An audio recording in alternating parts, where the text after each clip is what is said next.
Om Sadashivasamarambham Shankaracharya Madhyaman Asmad Acharya Paryantam Vande Guru Paramparam. Om.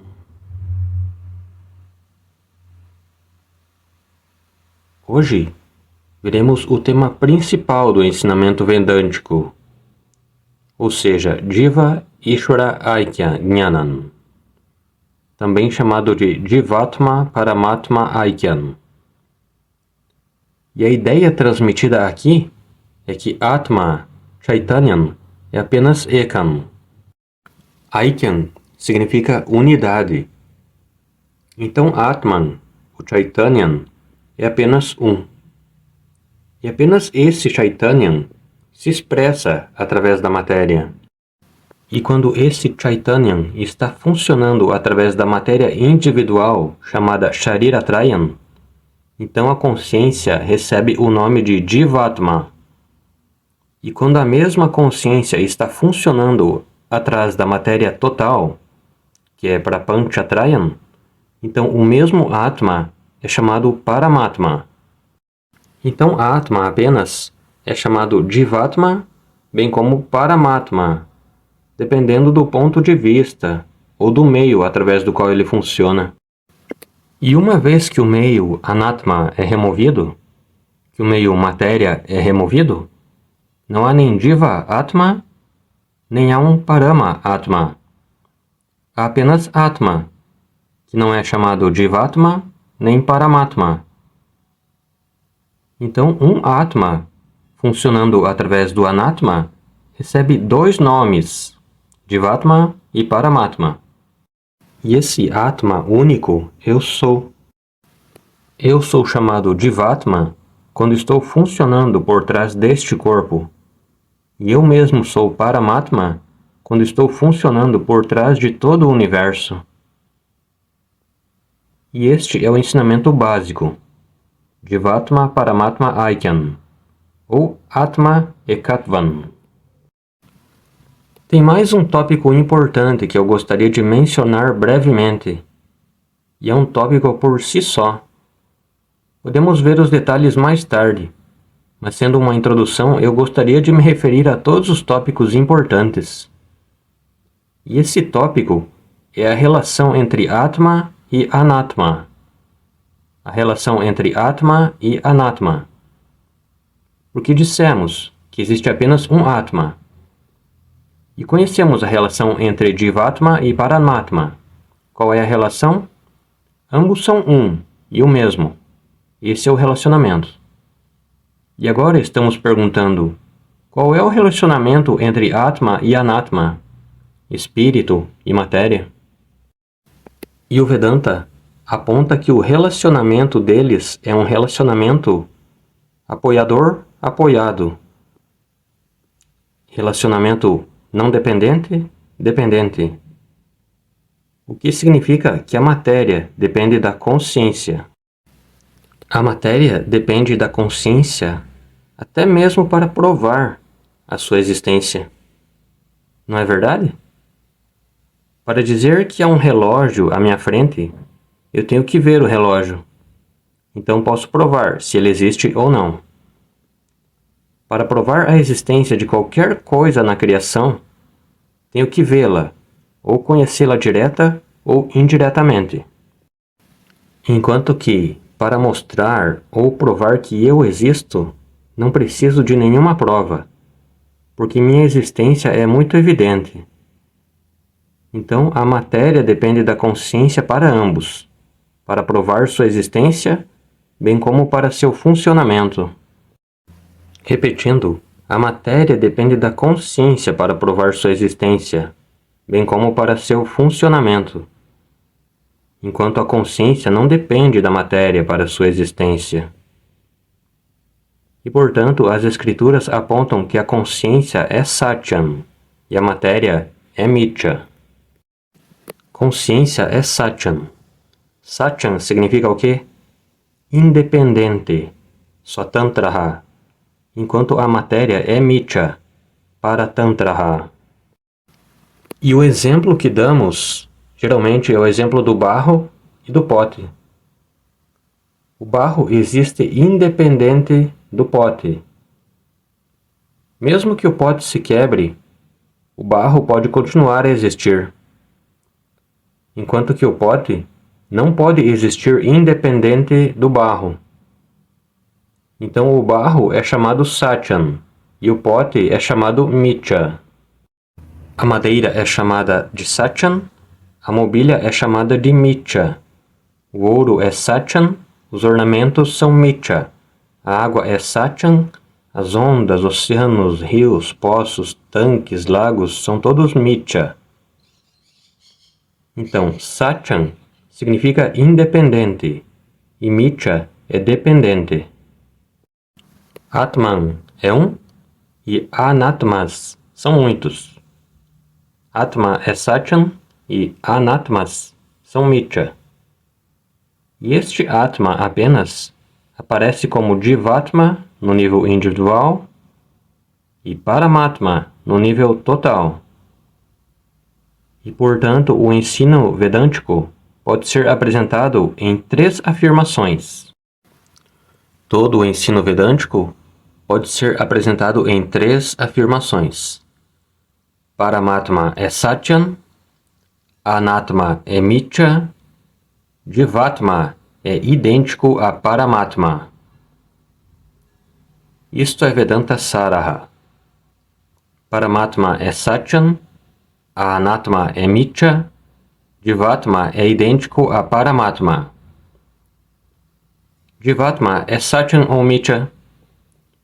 Quando dizemos que Jivatma é idêntico a Paramatma, isso significa o quê? Paramatma sendo Satyam, Jivatma também é Satyam. Então, esta é a essência do Vedanta. Agora, eu gostaria de tratar dos benefícios e meios de obter esse conhecimento. Ou, falando de outra forma, dos meios e benefícios de obter esse conhecimento. O meio de obter esse conhecimento é chamado Jnana Yoga, do qual eu falei brevemente em uma de minhas classes anteriores. Jnana Yoga. E este Jnana Yoga, que é o meio de obter esse conhecimento, é apresentado em 3 estágios. Jnana Yoga envolve 3 estágios conhecidos como Shravanam, Mananam e Nididhyasanam. Shravanam, Mananam e Nididhyasanam. Shravanam significa ouvir. Mananam significa reflexão. E Nididhyasanam significa contemplação. Escuta, reflexão e contemplação. Discutirei brevemente cada um deles. Shravanam é a escuta sistemática e contínua das escrituras por um período de tempo com um guru ou professor competente. É a escuta sistemática e contínua por um período de tempo com um guru competente. Cada palavra é importante. Eu uso a palavra sistemático porque o estudo deve ser uma construção gradual, do começo ao fim. Não deve ser um estudo disperso de tópicos desconexos, mas deve ser sistemático no sentido de que entre um tópico e outro deve haver uma construção gradual, com uma conexão. Entre o segundo e o terceiro deve haver uma construção e conexão. É como construir uma casa na qual vários tijolos são dispostos de forma ordenada e bem cimentados. Quando vários tijolos são dispostos de forma ordenada, cada um bem cimentado, torna-se uma casa que pode ser ocupada. Mas imagine que o mesmo número de tijolos é despejado em um lugar. Isso não fará uma casa, e não podemos viver naquela casa. E ela pode se tornar mais um obstáculo do que uma coisa útil. Similarmente, reunir ideias espalhadas lendo livros aqui e ali, sem construir gradualmente e sem conectar os tópicos, então nosso cérebro ficará cheio de ideias empilhadas, como os tijolos empilhados, e ficará confuso. Isso não terá qualquer utilidade. E não só não será útil, mas criará mais problemas do que benefícios. Então, qual é a diferença entre uma pilha de tijolos e uma casa? Ambos têm vários tijolos, mas a diferença é, em um deles está sistematicamente organizado. Da mesma forma, o estudo vedântico só será benéfico quando houver um estudo sistemático. E o segundo ponto deve ser contínuo. Não posso colocar alguns tijolos e depois de 6 meses voltar e tentar colocar outro tijolo. Teria ficado dilapidado. E novamente você teria que começar do zero. Ou pode acontecer do cimento endurecer. E antes que o cimento endureça, você tem que colocar o próximo tijolo. Aí coloca o cimento e antes que endureça, você coloca o próximo tijolo. Então deve ser sem gap, sem espaços. Deve ser contínuo. Portanto, o estudo sistemático é importante. O estudo contínuo é importante e também deve ser por um período de tempo. Só então podem ser colocados tijolos suficientes para completar a cobertura. Sem completar, como você pode viver? Então o estudo deve ser concluído e a conclusão requer um período de tempo. Assim, o fator tempo é importante. Por isso, deve ser sistemático, deve ser contínuo e deve durar um período de tempo suficiente.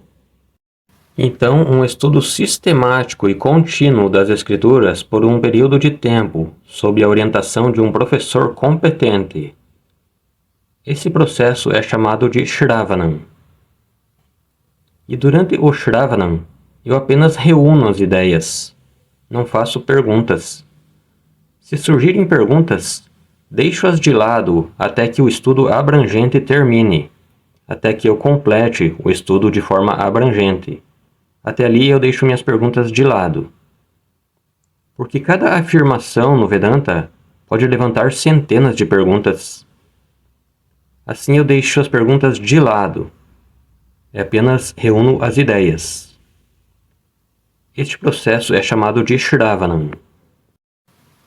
Depois vem Mananam, a segunda etapa. Tento amarrar, juntar todas as ideias do Vedanta e fazer uma guirlanda com o ensinamento, para que cada ideia caiba na grande construção do Vedanta. Cada tijolo tem um papel a desempenhar na casa. Cada janela é parte de um grande esquema. Cada peça é parte de um grande esquema. Similarmente, toda a ideia do Vedanta deveria se tornar uma parte do grande projeto de ensino vedântico. O estudo do indivíduo, o estudo do todo, o estudo do Aikyan, o estudo de Sadhana Chatushtaya Sampatti. Cada tópico deve estar bem conectado.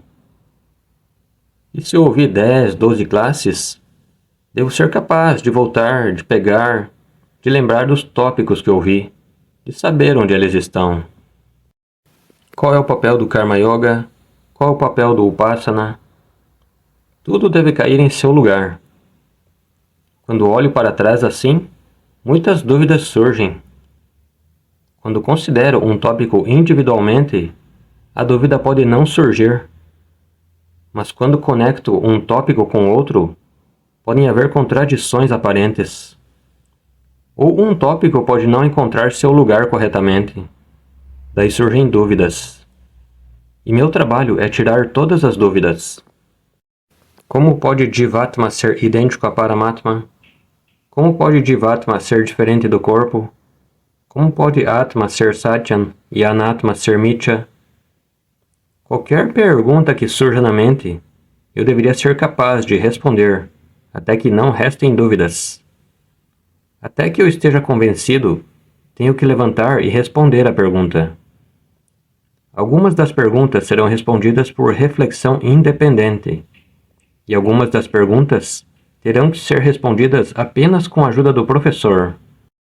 E, portanto, o Vedanta encoraja qualquer número de perguntas. O Vedanta não é uma fé. Vedanta não é uma crença. Vedanta é conhecimento.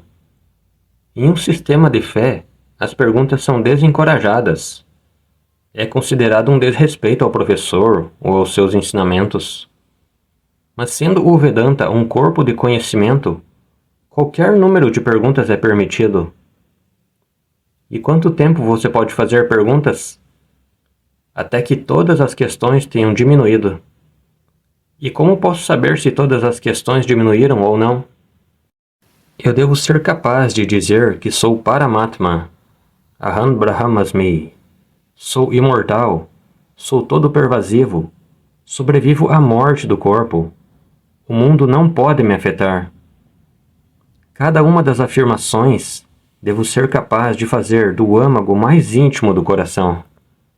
E quando pergunto ao meu próprio intelecto, você está convencido? O intelecto deve dizer, estou convencido. Então, Mananam é o processo de convicção, resolver o problema intelectual, porque as dúvidas pertencem ao intelecto. Assim, Mananam é resolver o problema intelectual. Mananam é um processo intelectual. Depois vem o terceiro estágio, chamado Nididhyasanam, que nada mais é do que resolver o problema emocional à luz do Jnanam, obtendo força emocional. Porque, em última análise, embora o samsara seja um problema de ignorância, a ignorância está aparecendo ou se expressando na forma de turbulência emocional. O problema básico pode ser Ajnanam, mas eu estou passando por esses problemas na forma de Raga, Dvesha, Kama, Krodha, Lobha, Moha, Matha, Matsarya, Bhayam. E todos esses são problemas emocionais, nascidos da ignorância. A menos que esses problemas emocionais sejam resolvidos, significa que não assimilei o conhecimento totalmente. De um lado eu continuo dizendo Aham Brahmasmi, mas por outro lado continuo me preocupando, ficando irado, irritado, bravo, frustrado. Então qual a utilidade do conhecimento se ele não me dá um benefício prático? A conversão do conhecimento intelectual em força emocional é chamada Nididhyasanam. E como faço isso? Todos os problemas emocionais se expressarão apenas de duas formas.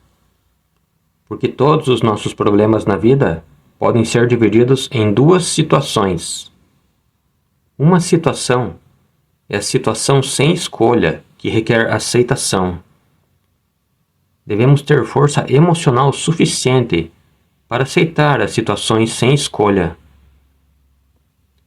E qual é a segunda situação? A situação de escolha, o que significa que pode ser mudado ou melhorado, onde a mente não deve obstruir meu esforço para melhorar a situação. A mente emocional não deve obstruir meu esforço para melhorar a situação. Uma mente fraca cria problemas de duas maneiras.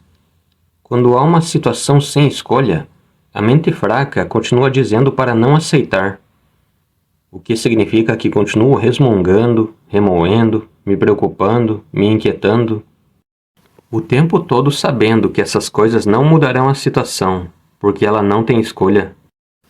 Portanto, fortalecer a mente emocional significa que a mente deveria dizer, eu aceito. Então, devo usar esse conhecimento para fortalecer a mente, de modo que a mente diga, eu aceito a situação.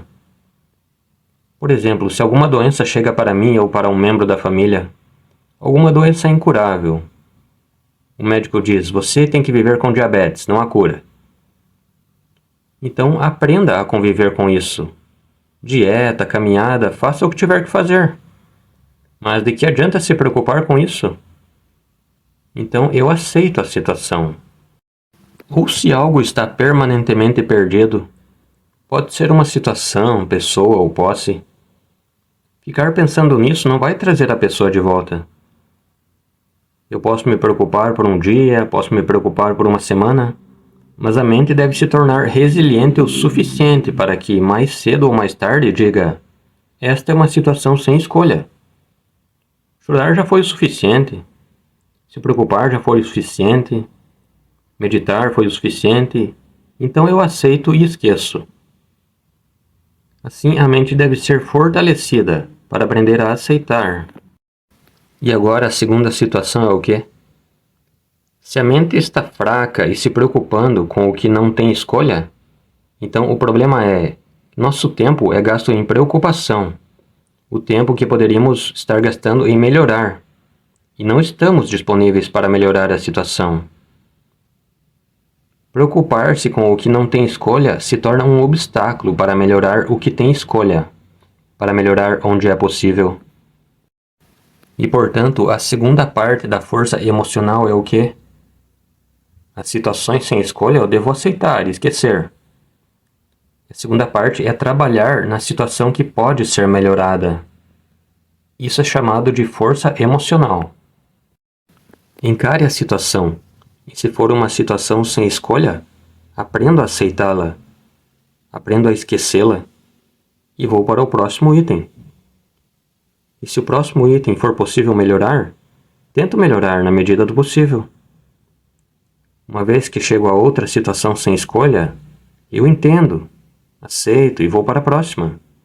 Como uma escavadeira. Enfrento o dia a dia com força emocional. E essa força emocional só é possível quando o conhecimento está presidindo meu dia a dia. Então, mantenho esse conhecimento e aprendo a enfrentar a situação com força emocional. Isso é chamado Nididhyasana. E a maior vantagem é que Jnanam me dá uma mente que pode enfrentar situações e mudar. Há uma bela oração dos Alcoólicos Anônimos. Ela é assim: Ó Senhor, dá-me força para aceitar o que não pode ser mudado. Dá-me vontade para mudar o que pode ser mudado. E dá-me sabedoria para saber a diferença entre o que pode ser mudado e o que não pode ser mudado. É isso que conseguimos no nível emocional, pelo poder do conhecimento. E esse processo é chamado de Nididhyasana.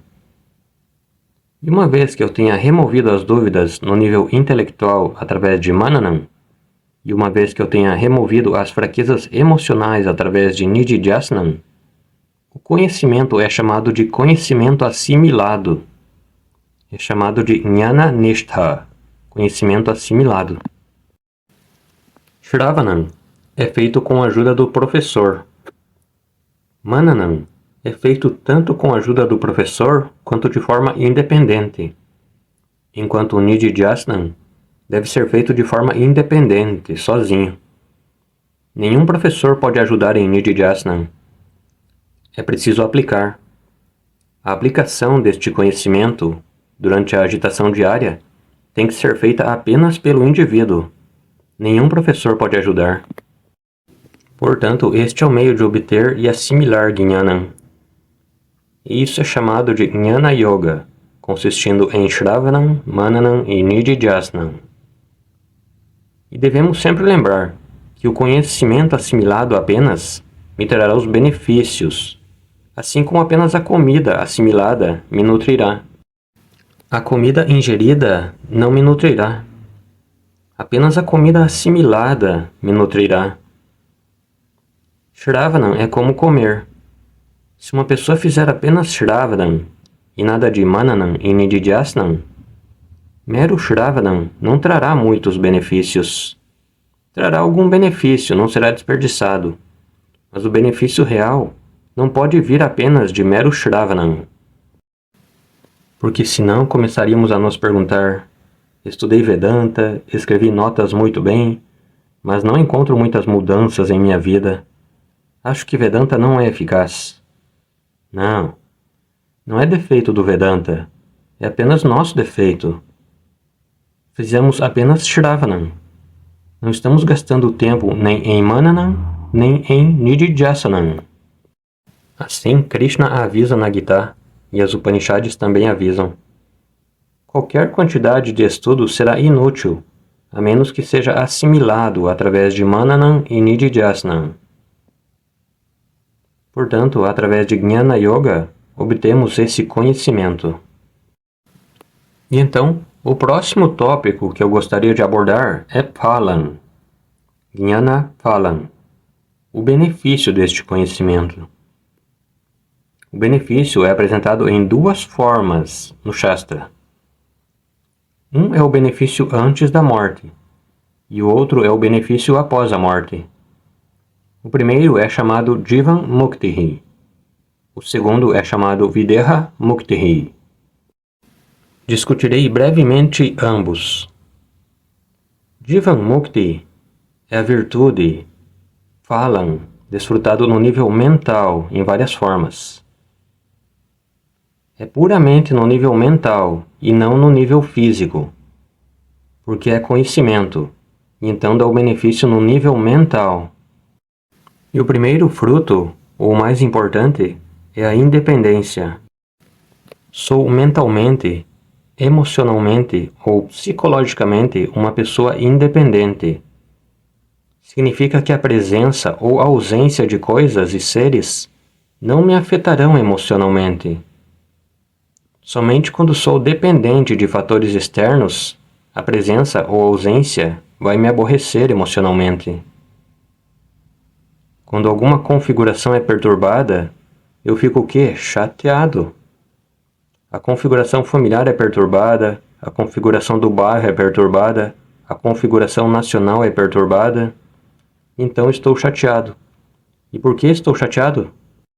Porque dependo da configuração para o meu equilíbrio emocional. E uma vez que ela é perturbada, fico chateado. Jnanam me dá independência de todas as configurações, quer seja de uma pessoa, de uma situação, de um objeto. Eu não dependo de nenhum deles. Se o dinheiro está aí em abundância, maravilhoso. O dinheiro vai embora. A casa está aí, a casa vai embora. O status existe quando estamos empregados. Depois da aposentadoria, até mesmo em casa o status é reduzido. Antes nos davam o jornal, porque tínhamos que ir para o escritório. E agora eles apenas nos aturam.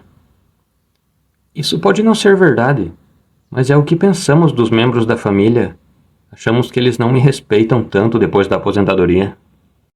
Então o respeito vem, o respeito vai. A posição vem e a posição vai. Eu não sou dependente deles, e portanto a presença e a ausência não me afetam. Assim não procuro companhia, não sinto solidão. Um dos medos da velhice é o medo da solidão. Podemos ficar sem companhia. Mas o problema da solidão, o problema da falta de companhia, essas preocupações não me afetarão porque sou independente. Não tenho medo de companhia, mas não preciso delas.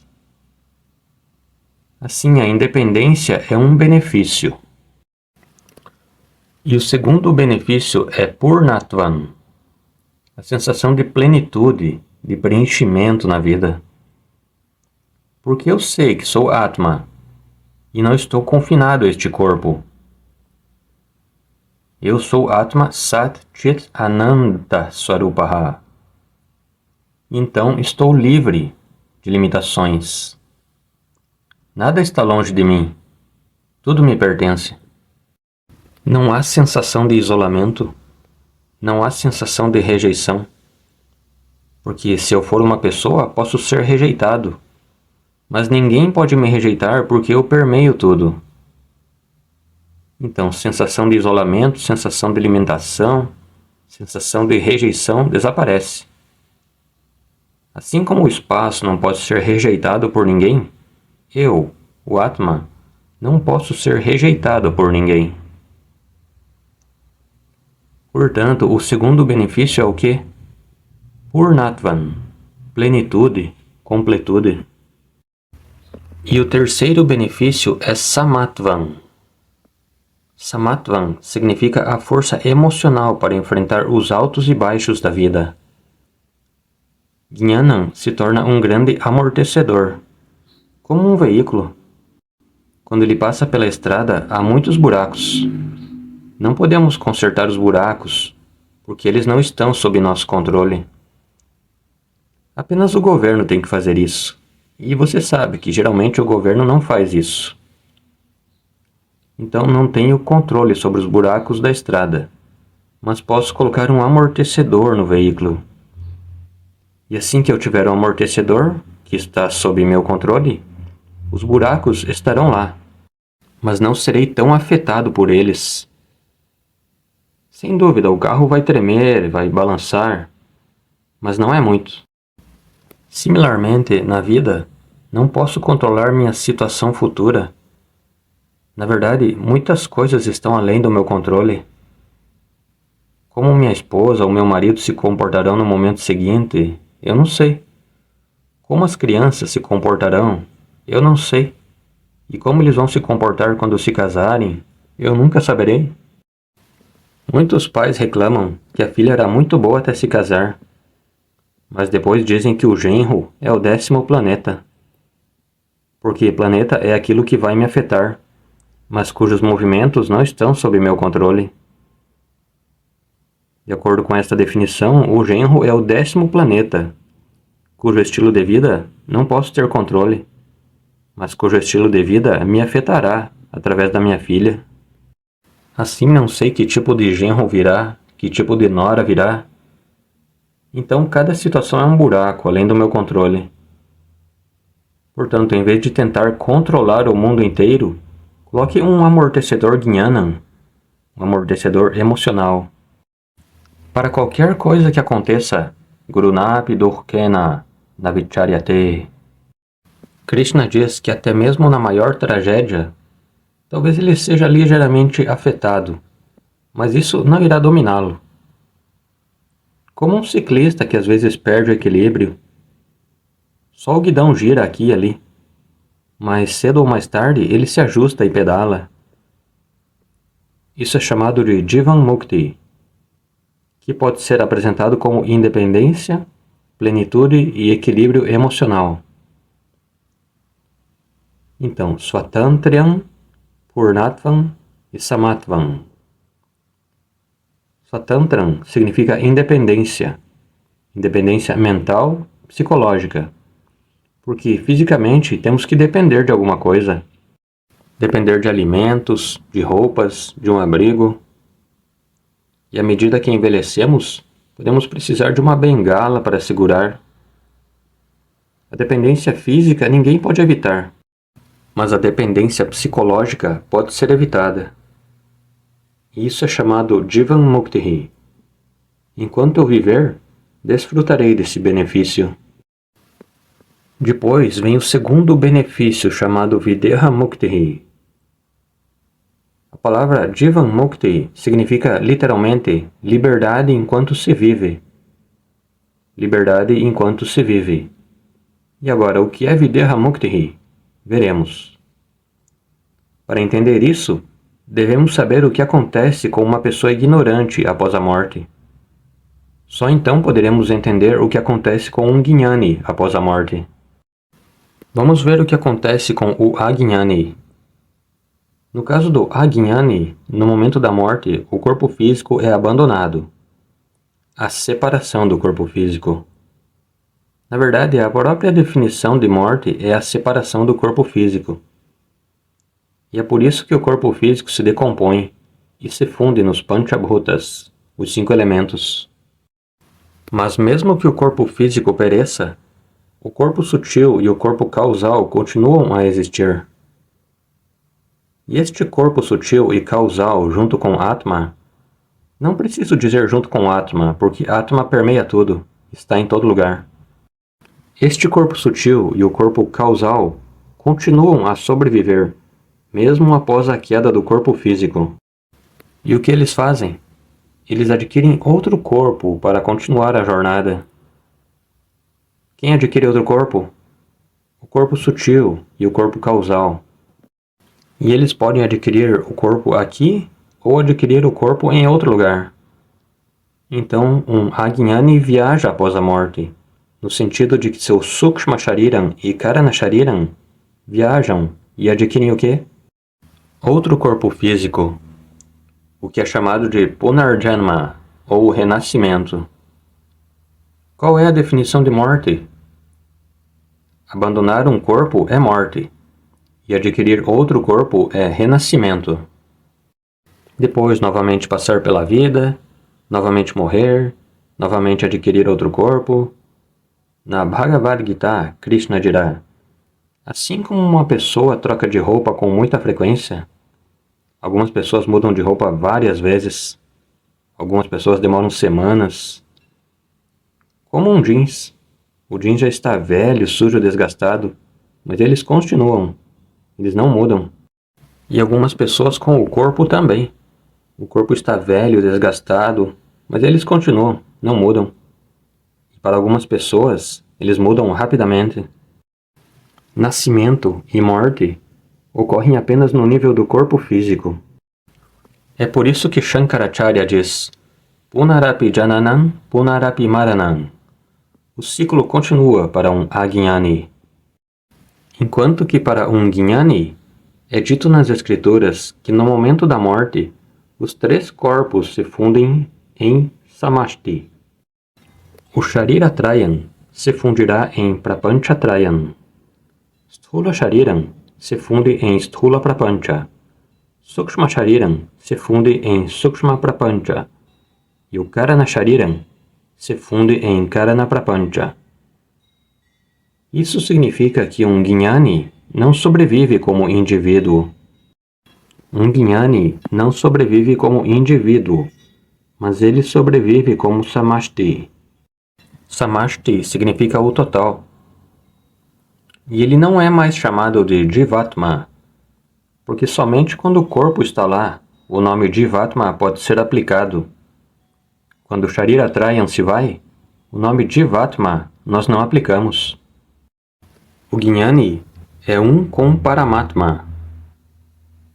Então, agora Jivatma se tornou Paramatma. Perder a individualidade. Assim como um rio perde sua individualidade quando se funde com o oceano. Antes de se fundir, você o chama de Ganga, Yamuna, Sarasvati, Godavari, Narmada. Eles têm nomes, eles têm formas, eles têm funções.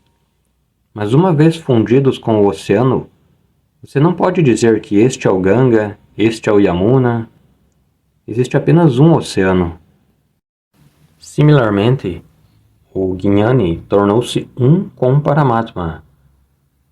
E, portanto, não há questão de Punarjanma. Não há Sukshma Karana Shariram para adquirir outro Sthula Shariram. Punarjanma. Então, Videha Mukti é liberdade de Punarjanma.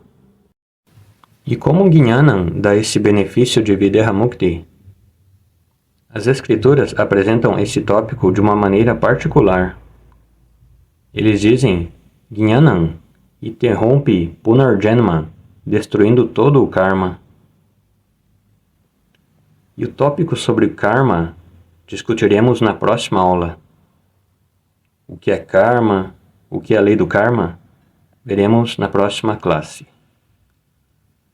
Om Purnamadav Purnamidam Purnat Purnamudachyate Purnasya Purnamadaya Purnameva Vashishyate.